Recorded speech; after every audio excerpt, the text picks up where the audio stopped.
عايزة تشوي فراخ في البيت زي اللي بتجيبيها من برّه، يبقى الفيديو ده ليكِ. كمّلي الفيديو معايا للآخر واعملي متابعة القناة ودوسي لايك، ربنا يكبر بخاطرك وينوّر لك كل اللي في بالك إلا تعمل متابعة للقناة. طلّعي خلّطِك الحلو، حُطّي فيه الخضار اللي أنا هاقول لِك عليه، طماطماية، بصلاية، جزراية، قرن فلفل. عادي على فكرة ممكن نستغنى عن الجزر ما نحطّوش، ضيفي فصّين توم وعود خضار محشي، كزبرة، بقدونس أو شبت اللي عندِك حطّيه، ما توقّفيش يعني التتبيلة عشان خاطر حاجة.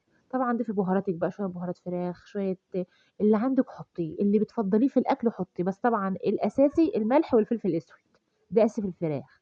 عصرة ليمون، معلقة لبن أو معلقة زبادي وضيفيها، اضربيهم في الخلاط ضربة حلوة زي ما أنتِ هتشوفي حالًا كده قدّامِك.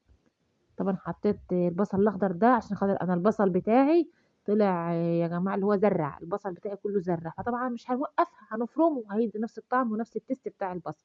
طبعًا هاضيف بقى توابلي بهاراتي، حطيت كمون، حطيت فلفل أسمر، حطيت ملح.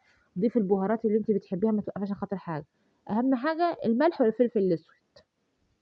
تبّلي فراخِك من بالليل، حطّيها في الفريزر تبات ليلة واحدة بس في التتبيلة، والصبح أول ما تصحي من النوم طلّعيها من الفريزر حطّيها على الرخامة، ساعتين 2 هتكون فكِّت، حطّيها على ضيفيها في فرن البوتاجاز، بتقعد على حسب وزن الفرخة، الفرخة يوم ما تبقى 2 كيلو ونُص بتقعد حوالي ساعتين 2 مش أكتر من كده. كل ما تصغّري كل ما الفرخة هتاخد منِّك وقت أقل في التسوية.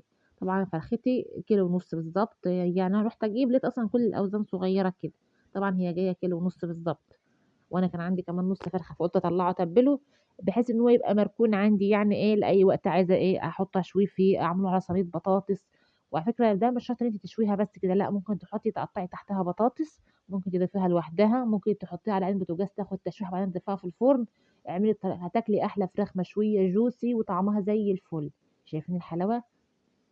طبعًا هانقعها بقى في التتبيلة ديّة من بالليل، هاغطّيها كويس بستريتش وهادخّلها الفريزر، والصبح هاطلّعها مجرّد ما تفُك والاقيها ريّحت كده وفكِت وخدت خلاص حرارة الجو، هابدأ إن أنا أحطّها في الفرن البوتاجاز.